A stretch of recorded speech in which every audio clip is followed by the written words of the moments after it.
The timestamp on my Bodycam reads 11:23 p.m., March 7th, 2021. I'm Officer Diana Reyes, badge number 2187, Washoe County Sheriff's Office, Nevada. I'm currently responding to a 911 call dispatched to my unit approximately 4 minutes ago. The call originated from a residence at 4451 Juniper Ridge Road, about 8 miles north of Reno, in an unincorporated area near the base of Peavine Mountain. Dispatch classified it as a welfare check, but the notes on my MDT are strange. The caller was a woman, elderly based on the voice analysis, who reported, "Someone in my house who shouldn't be here." When the dispatcher asked for clarification, asked if she needed police or medical, the woman reportedly said, "I don't know what it is. It's wearing my husband's face. Please help me. It's wearing his face, but it's not him. It doesn't move right." Then the line went dead. Dispatch attempted callback 4 times. No answer. So, here I am, driving up a winding mountain road in the dark, my high beams, cutting through the kind of empty that only exists in the high desert at night. The houses out here are spread far apart, mostly older ranches, and a few newer builds owned by people who want privacy. The Juniper Ridge area has maybe 30 residences total spread across several square miles. No streetlights, no sidewalks, just sagebrush, pine trees, and darkness. I key my radio. Dispatch 2187. I'm approximately 2 minutes out from the Juniper Ridge location. Do we have any additional information on the residence? The radio crackles. 2187. The residence is owned by Harold and Margaret Vance. Harold is 79. Margaret is 76. No prior calls to that address. Neighbors are... Let me check. Nearest neighbor is about a quarter mile east, the Donovan property. No answer when we attempted contact. Copy that. Any history of medical issues? Dementia, anything like that? Negative. 2187. No medical flags in the system. Margaret Vance has no history of mental health calls. This is the first contact we've had with this address. That's what bothers me. In my experience, calls like this, where someone reports a family member isn't who they say they are or is acting strange, usually come from addresses with a history. Dementia patients, schizophrenia, sometimes elderly individuals experiencing UTIs that cause confusion. But a first-time call from a 76-year-old woman with no history, describing her husband as wearing his face but not him. That's unusual. I turn onto Juniper Ridge Road and immediately notice how dark it gets. The trees close in here, tall pines that block out even the faint light from the distant city.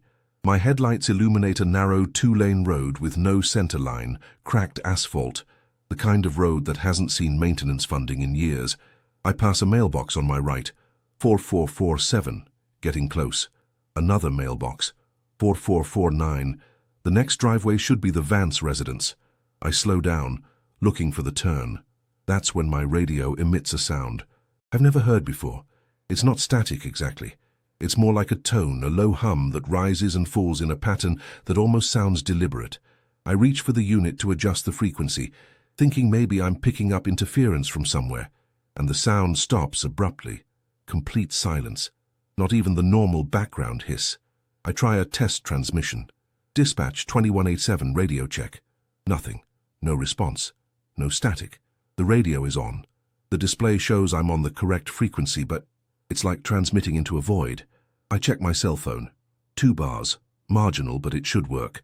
I'll use it for backup if my radio doesn't come back online. I spot the driveway for 4451 and turn in. It's a long gravel drive, maybe 200 feet, leading up to a single-story ranch house. Porch light is on. Lights visible through the front windows. One vehicle in the driveway, an older Ford F-150, tan, probably mid-90s model. Everything looks normal. Everything looks fine. I park behind the F-150, leave my engine running and my headlights on, illuminating the front of the house. Standard approach for a welfare check.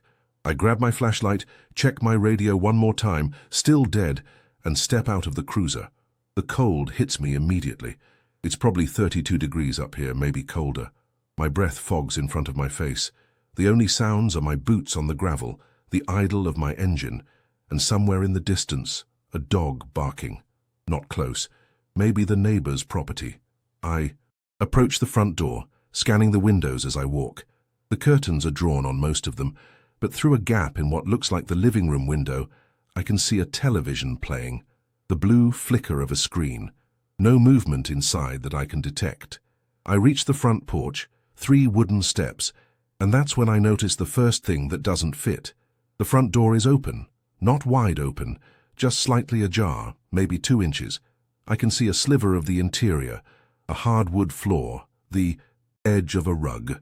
I stop at the bottom of the steps. Washoe County Sheriff's Office. Mrs. Vance, I'm responding to your 911 call. Is anyone home? No response. The television continues its muted flicker through the window. Mrs. Vance, if you can hear me, please respond. I'm here to help. I'm going to enter the residence to check on your welfare. Still nothing. I unsnap my holster, keep my hand near my weapon but don't draw. I climb the steps, position myself to the side of the door, and push it. Open slowly with my flashlight hand. The door swings inward without resistance, revealing a modest entryway that opens into a living room on the right and a hallway straight ahead. The television is playing what looks like a late-night talk show, the volume turned down so low it's almost inaudible. The house smells like old wood, coffee, and something else underneath, something faintly metallic. Sheriff's office, I'm entering the residence. I step inside, sweeping my flashlight across the living room. 2 recliners facing the TV, a couch against the far wall, end tables with framed photographs, a lamp that's turned off, a crocheted blanket draped over one of the recliners. Everything is neat, everything is orderly, except for one thing. There's a man sitting in the far recliner, the one closest to the window. He's facing the television, his back mostly to me. I can see the top of his head, thin grey hair, the curve of his shoulder. He's not moving. Sir, Mr. Vance, I'm Officer Reyes with the Sheriff's Office. Your wife called 911. Are you all right? No response. No movement. He's sitting completely still, the same kind of still I've seen before, the stillness of someone who's stopped living. I move closer, coming around the side of the recliner to see his face. Harold Vance is sitting upright, eyes open, hands resting on the armrests. He's staring at the television screen. He's not breathing. I reach for my radio instinctively before remembering it's not working. I step closer, reaching out to check for a pulse even though I already know what I'll find. My fingers touch his neck. Cold. Not recently deceased cold. Cold like he's been dead for hours. Maybe longer. I pull my hand back. Dispatch, 2187. I have a deceased male at the Juniper Ridge residence, requesting medical and... The radio is still dead. I pull out my cell phone to call it in. That's when I hear the sound from the hallway. A door closing. Soft. Careful. Like someone trying not to be heard. I draw my weapon, pivot toward the hallway. Sheriff's office, who's there? Come out with your hands visible. Silence.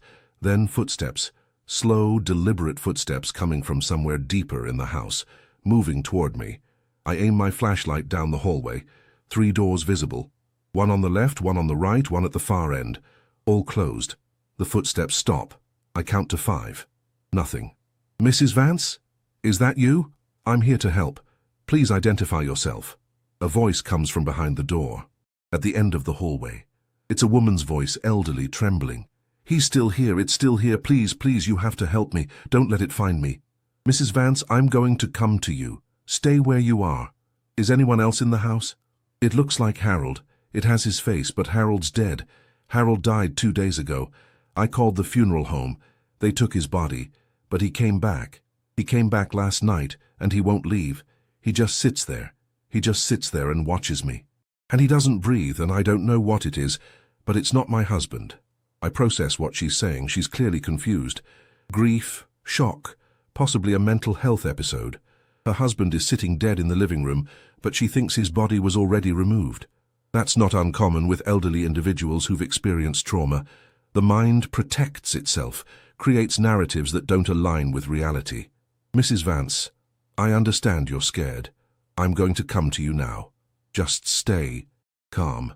I move down the hallway, keeping my weapon and flashlight trained ahead. I pass the door on the left, appears to be a bathroom, the door on the right, a bedroom, and reach the door at the end. I try the handle. Locked. Mrs. Vance, can you unlock the door for me? I can't. If I open it, it might get in. It's been trying to get in all night. It scratches at the door. It whispers. It tells me to come out. It uses Harold's voice, but the words are wrong. The words don't make sense. About to respond when I hear something that stops me cold. Breathing. Not from behind the door where Mrs. Vance is hiding, from behind me. Slow, rasping, wet. I spin around, flashlight sweeping the hallway. Nothing. No one there. Just the empty corridor and the faint blue glow of the television from the living room. But I heard it. I know I heard it. Right behind me. Maybe 2 feet away, breathing on the back of my neck. I back up against the door, trying to cover both directions. Mrs. Vance, I need you to open this door right now. This is not a request. I can't. It's out there. You're out there. How do I know you're real? How do I know you're not another one? Another one? What do you mean another one? Her voice drops to a whisper so quiet I can barely hear it through the door. The one that looks like Harold is in the living room, but there are others. They came last night. They stood in the yard. They watched the house. They have faces, but the faces are wrong, like masks that don't fit right, like they don't know how faces are supposed to work. I think about the man in the recliner, Harold Vance, the way he was sitting perfectly upright, the way his hands were positioned exactly on the armrests, the way his eyes were open and fixed on the television. I didn't look at him that closely. I was focused on checking for signs of life, then on the sound from the hallway. I didn't look at his face. I didn't really look at his face. I feel a cold certainty forming in my stomach. Mrs. Vance, open the door. I'm going to get you out of here. We're going to leave through the back of the house. Is there a back door? In the kitchen, through the living room. Through the living room, past the recliner, past Harold. I hear the lock click. The door opens a crack and I see a slice of Margaret Vance's face, one terrified eye, a strand of grey hair. You're real, she whispers. Your face moves right. You're real. I don't know how to respond to that. I reach out, take her arm gently, pull her into the hallway. She's wearing a nightgown and slippers, shaking so badly I can feel it through her entire body.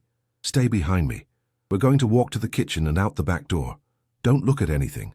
Don't stop for anything. Do you understand? She nods. We move down the hallway toward the living room. I keep my flashlight and weapon pointed forward, even though the living room is lit by the television. I don't want to look at the recliner. I don't want to see what's sitting in it. But as we reach the end of the hallway, as the living room opens up before us, I can't help it. I look. The recliner is empty. Harold Vance is gone. Margaret makes a sound behind me, a small, broken whimper. I sweep the room with my flashlight. Kitchen entrance to the left, front door behind us, no sign of the body, no sign of anyone. Where is the kitchen? Show me. She points with a trembling hand. I guide her toward the doorway, walking backwards, trying to cover the room. We're almost there when the television turns off. The room plunges into a darkness that my flashlight seems to barely penetrate, and in that darkness, standing in the corner of the living room where there was nothing a moment ago, is a figure. It's shaped like a man. It's wearing what looks like pajamas, the kind an old man might wear. It's standing perfectly still, arms at its sides, head tilted slightly downward, and it's facing us. Don't look at it, Margaret hisses. Don't look at its face. I can't help it. My flashlight beam travels up the figure's body, slippered feet, flannel pajama pants, a white undershirt, and a face. A face that looks like it was made by someone who had a photograph of Harold Vance, but had never seen a living human being. The proportions are wrong. The eyes are too far apart. The mouth is too wide. The skin looks like it's been stretched over something that isn't the right shape to hold it. It's smiling. The smile doesn't reach its eyes. The smile looks like it's been carved into the face with a knife. We're leaving now, I say, and I'm horrified by how steady my voice sounds. Do not follow us. Do not move. The thing tilts its head, that curious dog-like gesture that makes my skin crawl. And then it speaks. The voice is wrong. It's Harold Vance's voice, I can tell that much. I've heard his voice on an old answering machine message during a previous call to this area years ago. But the cadence is off. The pauses are in the wrong places, like someone learning to speak by copying sounds without understanding what they mean. Marge, come sit, watch the TV with me. Marge! Margaret screams. I shove her toward the kitchen door, put myself between her and the thing. Go, back door, now! She runs. I hear her footsteps on the linoleum, hear her fumbling with a lock. The thing in the living room takes a step toward me. Its movement is wrong, just like everything else about it. The legs bend at angles that shouldn't support. Walking. The arms swing in a rhythm that doesn't match its stride. Stay back. I have my weapon aimed at center mass. I don't know if it will do anything. I don't know what this thing is. I don't know if it can be hurt. Officer Reyes, Diana, badge number 2187. We are learning you. It knows my name. It knows my badge number. I never said my badge number out loud. The thing takes another step. It's 5 feet away now. I can smell it. That metallic scent I noticed when I first entered the house. Stronger now, mixed with something organic, something rotting. How do you know my name? We listen. We watch. We learn. It tilts its head to the other side. The smile stretches wider, too wide. The corners of its mouth extending past where the corners of a mouth should be. We want to understand how you work, how you move, how you feel. We are learning. We are getting better. The back door bangs open. Margaret's screaming for me to come, to run, to get out. The thing looks past me toward the sound, and for a moment I see something shift beneath its skin. Something that doesn't belong in a human body. Something with too many joints. I run. I don't shoot. I don't know why. Maybe because I don't think it would matter. Maybe because some part of me knows that shooting it would just make it angry. I run through the kitchen, through the back door, into the cold night air. Margaret is standing in the backyard, illuminated by my flashlight, sobbing. Behind me, I hear footsteps, not running, walking. That same wrong rhythm, coming through the kitchen, getting closer. The car, we need to get to my car. I grab Margaret's arm and pull her around the side of the house. My cruiser is still there, headlights on, engine running. The most beautiful sight I've ever seen. We're halfway to the car when I see the others, standing in the tree line at the edge of the property. 4 of them. 5. More appearing as I watch, stepping out from between the pines like they were always there, like my flashlight is just now revealing what was already present. They all have faces. They all have wrong faces. Some look like they're melting, features sliding downward like wax. Some look too tight, skin stretched over skulls that are shaped wrong. Some have no expressions at all, just flat planes where a face should be with holes for eyes and mouths that don't quite align. They're all watching us. None of them are moving. Yet. I get Margaret to the passenger side, shove her in, slam the door. I run around to the driver's side, throw myself behind the wheel. The things at the tree line haven't moved. The thing from the house is standing on the back porch now, watching, smiling that carved smile. I put the car in reverse, spin the wheel, and floor it down the gravel driveway. Rocks spray behind us. Margaret is sobbing in the passenger seat, saying prayers I half remember from my childhood. I reach the road, swing the cruiser around, and accelerate toward town. My radio crackles to life. 2187, this is dispatch, please respond. We've been trying to reach you for the past 45 minutes. What's your status? 45 minutes. That's not possible. I was in that house for maybe 15 minutes, maybe 20. I checked the clock on my dashboard. It reads 12:47 a.m. I arrived at 11:27. That's 80 minutes. 80 minutes I can't account for. Dispatch, this is 2187. I'm en route from the Juniper Ridge location with the homeowner, Margaret Vance. I need medical standing by. Homeowner is in shock, also requesting backup to secure the scene. Be advised there are multiple individuals at the property. I was unable to make contact. They may be hostile. Copy, 2187. Can you clarify multiple individuals? How many are we talking about? I look in my rearview mirror. The road behind me is dark, my headlights reaching forward, nothing visible in the red glow of my taillights. I don't know. At least 6 or 7, possibly more. And they were hostile? Did they make threats? Are you injured? Negative injuries. They didn't make explicit threats. They just watched. I don't know how to explain what I saw. I don't have words for it. Dispatch. I recommend officers approaching the scene exercise extreme caution. The individuals displayed unusual behavior. Possible mental health crisis situation. Possibly multiple individuals experiencing shared delusion. It's the only explanation I can offer that makes any kind of sense. The only explanation that won't make me sound insane. Copy that, 2187. Units en route. ETA 12 minutes. Margaret has stopped sobbing. She's staring straight ahead, her hands folded in her lap, her breathing slowing down. They came from the sky, she says quietly. I glance at her. What? 2 nights ago. I woke up because of a light A bright light outside our window. Harold went to look. He was gone for an hour. When he came back, he wasn't right. He moved differently. He spoke differently. I thought maybe he'd had a stroke. I called 911. They took him to the hospital. He died that night. Heart attack, they said. She looks at me, and in her eyes I see a clarity that cuts through the confusion and fear. They brought his body to the funeral home. I signed the papers. I went home alone.